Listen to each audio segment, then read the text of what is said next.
I often remember, not with pride but humility, that probably had I not stayed sober, nobody in this room would be here, because we wouldn't have started Capri. I was a thoroughly arrogant, mean, ugly, drunken, criminal, violent, fat, drunken bum alcoholic who had nothing. I was not a gentleman inebriate. Although I started out in a wonderful, loving, caring, high-performance family.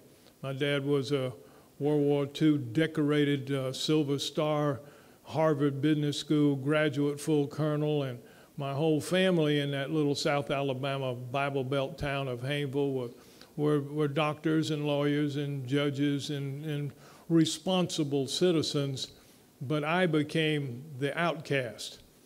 And then at age 30, after losing absolutely everything, yes, indeed, I was a low-bottom, sleep in the weeds, go to jail, insane asylum, kind of drunk, and nothing pretty about it. In the back of the big book, there are stories back there, and those stories are there for a purpose.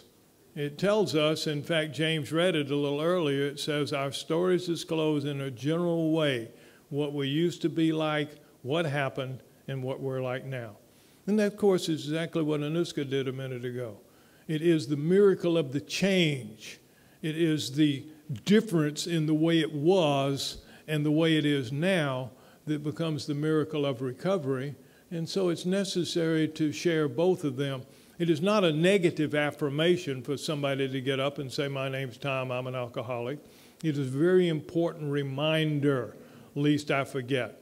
One of our talking animals that we love out front and the kids all love says, never, never, never, never forget how bad it was. And I genuinely believe, because Big Tom, my first sponsor, taught me this, that if you do forget how bad it was, you in fact are setting yourself up to repeat it. It's interesting to me that in Washington, D.C., actually it's in Maryland, right outside of the district where the CIA headquarters is, there's a plaque out in front that says, a nation who forgets its past is destined to repeat it. And that applies equally to an individual, and particularly to an alcoholic. Our greatest enemy is what we call denial. The ability to forget how bad it was. You can call it selective memory, or you can call it euphoric recall, but our mind will allow us to remember the good times, the happy times, and to forget the disaster and the pain that we've caused ourselves and others. And so Big Tom and a group of alcoholics in the downtown group in Montgomery, Alabama, and I was blessed. I took my last drink May the 1st, 1971. Yesterday was May the 1st. And I shared with the clients the day before the condition I was in the day before that day, laying in the floor in my home, my parents' home in Alabama that later became mine, and I was laying in the floor. And I lay down in the floor in the lounge in there. I was kind of wondering if I was going to be able to get back up. But I lay down in the floor there, and I told them, and I got one of the clients who reminded me of my sister, because I have a beautiful sister and I got a beautiful client, and I said, stand there. And then I asked another one of the clients, a dignified, a little bit older gentleman, and I said, you stand here. And I lay down on my back and I said, I remember laying here, and my sister was here, and my sponsor was here when I came to. I said, I didn't wake up, I came to. It was the last time that I came to. Now I wake up. But I looked up at them and I could see the pain and the hurt and the anguish in their faces, which was interesting to me, because if there ever was a psychopath, or what they nowadays call an antisocial personality disorder person, it was me. I had no regard for anybody else's feelings. I had no regard for their property or their rights or tort liabilities or the law of the land. It was dog eat dog, and that's the way I was living in those days. But at that moment, strange as it seems, I could see the pain in their eyes. And Big Tom looked down at me and said something that a good a good counselor wouldn't do, but a sponsor might. I had a bottle of I.W. Hopper and a bottle of Smirnoff vodka sitting there, both of them almost full. And Big Tom said, Little Tom, he said, if you've not had all you want to drink yet, you finish up those bottles, and if you want some more, I'll go get you some more. But if you're through drinking, I'll help you learn how to live sober. And I burst out crying and sobbing in anguish. And they poured out those bottles, and, you know, and that man became closer and more loving to me than my dad ever did. I grew to have a good relationship with my dad. My dad tended to be a little bit of a full colonel all the time. I remember him looking down at me the last time I was detoxed in a hospital. I was about the shape that Paul was in the second day he was here. And my dad, standing at parade rest, of course, looked down at me and he said, Son, your wife has taken the children and gone home to Oklahoma. She won't be back. And I could see a little bit of the pain in his eyes because he loved that grandson that was named after him. See, my son is Thomas Howard Claunch III, and I'm the junior, and he was the one. And, you know, he saw in that T3 maybe the promise of what he'd always dreamed that his son would be, and I certainly was not. And he said, the mobile home you were buying, I had no need for it, and you were so far behind on the payments that I just called the finance company, and they came in and hauled it away. You see, when I lost my house, I didn't just turn over a mortgage. They actually hauled it away. And when I came out of that hospital, there was nothing there but a sandbox and a rusting little gym set, sliding board, and that kind of stuff, you know. I hit the hard rock bottom. And Big Tom and my first AA group took that thoroughly unlovable person and loved me back to a beginning of life. I had Big Tom for the first 16 years I was in the program. He taught me from that book I was showing you everything that I really know about alcohol and drugs in terms of recovery. Now, scientifically, I know lots of other stuff. I've been pleasured in the last few years to do presentations with a room full of medical doctors and psychologists because I know an awful lot about treating alcoholics and addicts now. But everything I needed to know about recovering was in that book. You see, treatment is discovery. AA and NA and the other self-help groups are recovery, and they're different things altogether.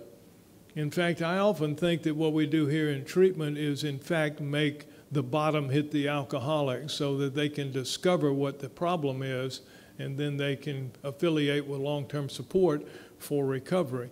And that's what that downtown group of Alcoholics Anonymous did. And I had Big Tom for 16 years.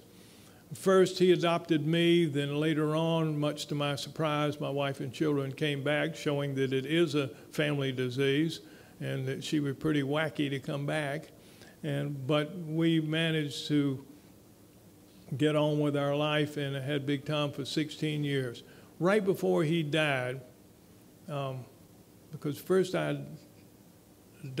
he adopted me, then later on we adopted him, and he lived in our home when he got very old. He called me and he said, "Little Tom, I want to tell you something." And I said, "What, Big Tom?" He said, "I have worked with alcoholics most of my adult life."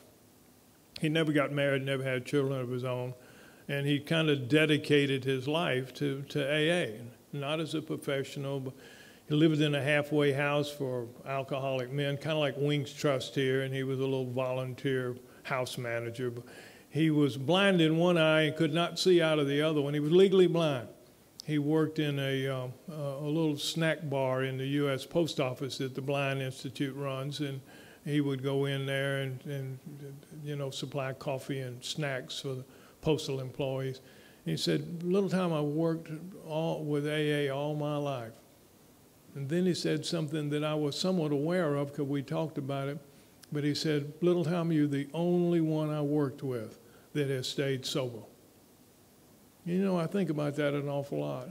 because that man dedicated his life, and he, by his admission, managed to help one person stay sober. But the one person he helped, who you're looking at now, I have started at least 30 treatment programs, most of which are still going around the world. The last time I counted in Alabama, there were over 1,000 certified addiction counselors that I had trained. I could not tell you how many scientific conferences that I've been able to share at, and how many schools and community groups that I've been able to carry the message to. And in fact, at one point, I was invited, which is really peculiar, I was invited by the Reagan administration to do a White House briefing in Washington, D.C. And I stood up in front of a room full of congressional aides and bureaucrats and such, and presented to them on recovery and treatment as seen by alcohol and drug counselors, because at that time I was I just sort of fumbled into being the president of the 18,000 member Alcohol and Drug Counselors Association in America, and they didn't invite me because I was me, they invited me because of our association. Anyway, you know, but Big Tom did that. That's why I know beyond a shadow of a doubt, every time we work with a client, it may be a NUSCA, everybody in this room that came up and got a keychain or that got T-shirts or diplomas or whatever, every person in here has the capacity to multiply themselves 100 times in recovery world. We had Big Tom for 16 years, and then I got another incredible sponsor, Dr. Marley. They call him Hal Attitude of Gratitude Marley. And Hal was another remarkable, fantastic person. There was a front page article on him in the Washington, D.C. newspaper. Hal had also been a Silver Star decorated World War II pilot, and had come out of the war and went to work with the State Department as a military attaché and traveled around in all the embassies, and then Hal developed alcoholism. He married a blonde heiress whose father had been a Banana Republic Central American dictator. Rosita told the most interesting stories about a whole box of gold that they used to keep in her bedroom in case there was a counter-revolution. They would grab the gold and run across the border, you know. But anyway, Rosita left him. Hal was flying Lazy 8s in the T-33 jet trainer over the Golden Gate Bridge while consuming a fifth of Smirnoffs. And they breathalyzed him when he landed, and they took away his commission. They took away his retirement. They took away his license to fly. They took away his security clearance. His wife, Rosita, took the box of gold and went back to South America, and Hal had nothing. And Hal went into an AA group, and a sponsor had the temerity to tell Hal, what you need is a gratitude list. Hal said, I laughed at the man. He said, didn't you hear what I said that has happened to me? And the guy said, yeah, but Hal, you can still have a gratitude list. You can be grateful you're alive. You can be grateful that you're sober. You can be grateful that you're a member of AA. And you can be grateful that you've got a job. And Hal said, I told you you wasn't listening. I don't have a job. He said, then you can be grateful you got more time to go to meetings. But in any event, Hal got sober. And it wasn't too long before he began helping people.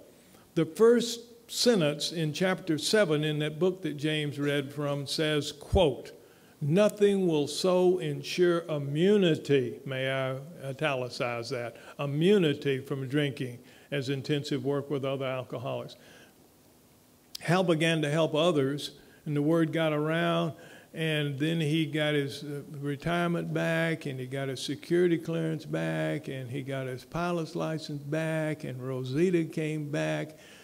And the last about 6 or 7 years before Hal, I don't guess he ever retired because he was still sort of in the saddle when I went to visit him in his last week.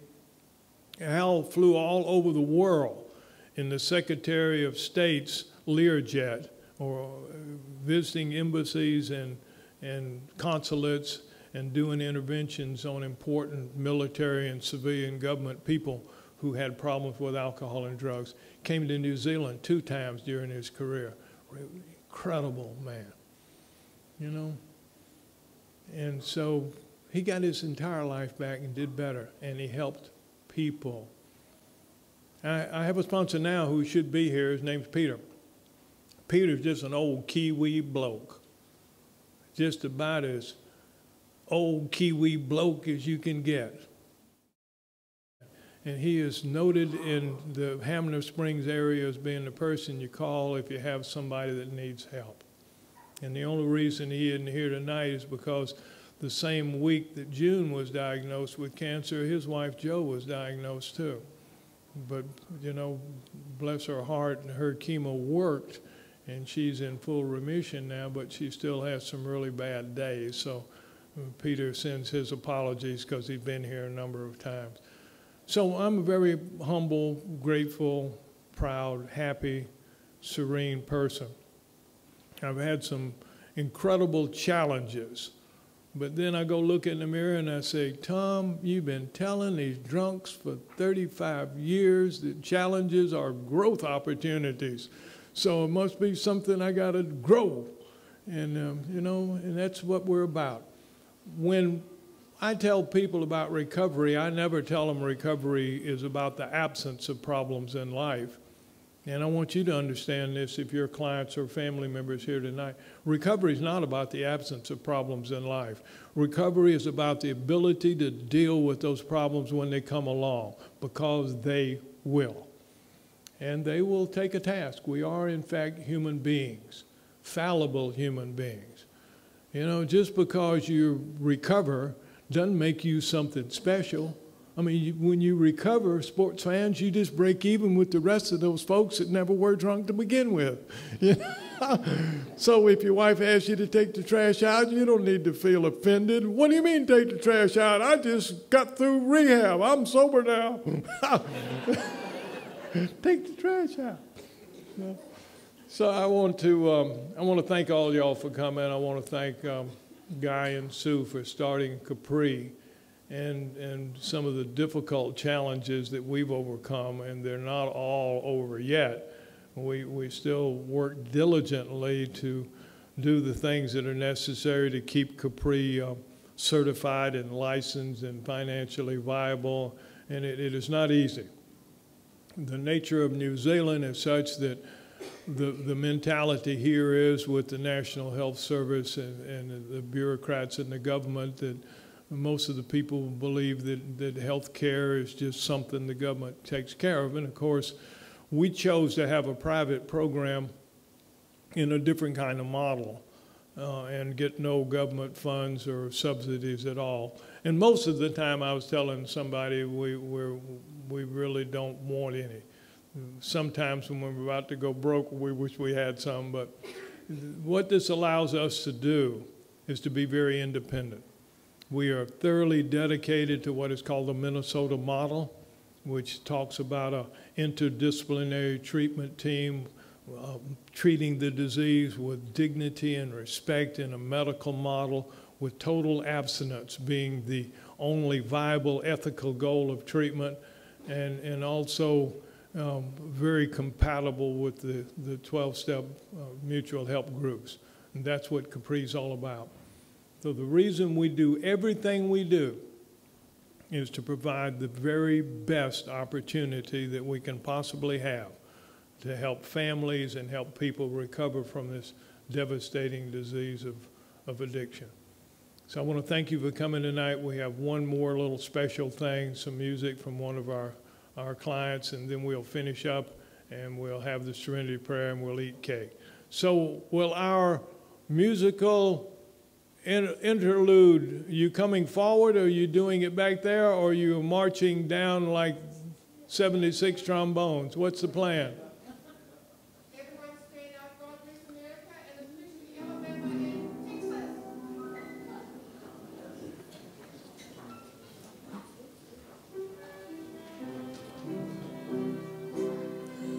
Texas.